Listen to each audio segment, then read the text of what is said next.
My name is Loida McClellan, and the title of my research proposal is Providing Access for English Language Learners to Gifted Pedagogy. Are teachers the gatekeepers for gifted and talented identification? My research proposal is extensive, so I'm going to try to give a brief description of it. I'm going to try to describe every component, starting with the research problem. I will finish with the researcher's role and a little bit of a reflection at the end. The research problem is to ensure equitable access to gifted pedagogy for English language learners. When it comes to the review of the literature, several aspects came into place. The first one was a lack of teacher referrals, which is attributed to the next cause for underrepresentation, which is the lack of professional development courses that familiarize educators with the implementations of responsive support systems. Also, according to many researchers like Mansfield and Ford, teachers use characteristics of white students as the norm with which to compare diverse students. A diverse faculty was also a deficiency in the literature. There are not too many studies that corroborate the fact that schools and district personnel need to provide more meaning to the school experience of underrepresented students by recruiting a diverse faculty. And then probably the most problematic point in the literature was the vagueness of the term giftedness. Every state has a different definition, and this has proven to be problematic for underrepresented students because teachers have different notions of it. So the significance of the study is basically to provide more equity and access to English language learners, to implement a constructive giftedness that involves a skill set adaptive to specific social contexts, and definitely to promote diversity. So the faculty represents the demographics of the students. The purpose statement is to investigate teachers' knowledge and understanding of giftedness in English language learner as a factor that caused the lack of access for English language learner students to gifted pedagogy in this specific school district in Charleston, South Carolina. And at the same time, this study attempts to increase knowledge and understanding of the skills of English language learners. The overarching research question is, does English language proficiency in English language learners influence teachers' perceptions of potential referrals to gifted and talented programs? I included several sub-questions in my study for a total of 4, but one example of them, just for sake of time, is what are the perceptions of faculty and staff about the characteristics that ELL students need to have to be identified as gifted and talented. The central phenomenon is, again, English language learners may miss access to gifted pedagogy if teachers fail to refer them to these programs because of their lack of training in the field.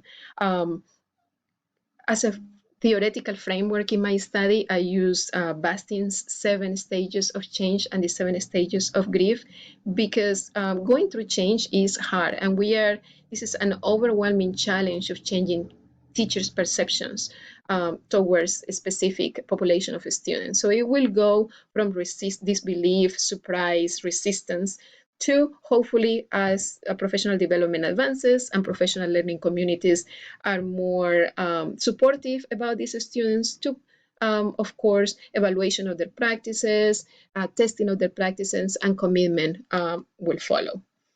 The research expectations for this proposal is, of course, that as teachers become more aware of their bias and perceptions, they will allow room for growth and will give those students a chance in gifted pedagogy. When it comes to the context and participants, the sample is supposed to be 100 teachers, and this may sound like a big sample, but a lot of things can happen in the year where this proposal is going to be taking place. So I wanted to make sure that at the end of that year, I'm not going to end up with 100 teachers, but my sample is still going to be large enough to be representative of the impact that I want to do with my research study. 25 teachers will represent the high schools, 25 teachers the middle schools, and the rest of the teachers will come from the elementary schools. why a qualitative research in my approach? I wanted an amalgam of constructivism, postmodernism, and subjectivism. These worldviews are interrelated. Teachers are reluctant to change their ways.